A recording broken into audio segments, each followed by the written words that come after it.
In the time of the priest and prophet Samuel, Israel went to war with her mortal enemy, the Philistines, and suffered a horrible defeat.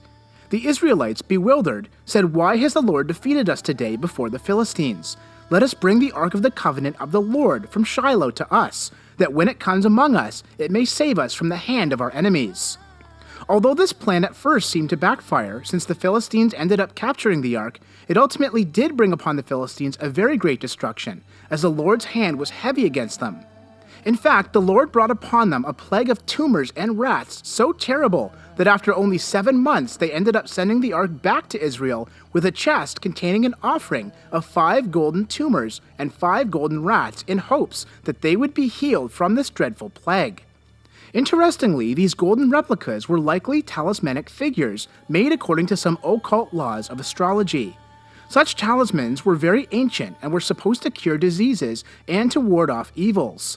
In fact, it has been suggested that they originated in false views entertained by the Gentiles concerning the brazen serpent. The idea is that the Gentile astrologers had learned about the Israelites' encounter with the snakes and their subsequent healing by way of looking upon the bronze serpent, and concluded that all sorts of evils might be remedied, providing corresponding images were made under proper astrological conditions. Whether this theory be correct or not, there is abundant evidence of the ancient prevalence of this superstition. In fact, it still exists in India. Talismans, generally of silver, are carried to the heathen temples. These images represent as nearly as may be the diseases or special troubles under which the offerers suffer. It is supposed that the gods will be favorable upon seeing them and give the sufferer the relief sought.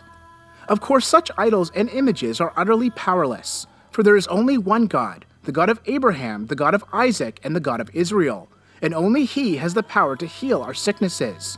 Unfortunately, the Israelites later went the way of the Gentiles and eventually began to worship the brazen serpent as an idol. Fortunately, the godly king Hezekiah had the image destroyed as a part of his reforms.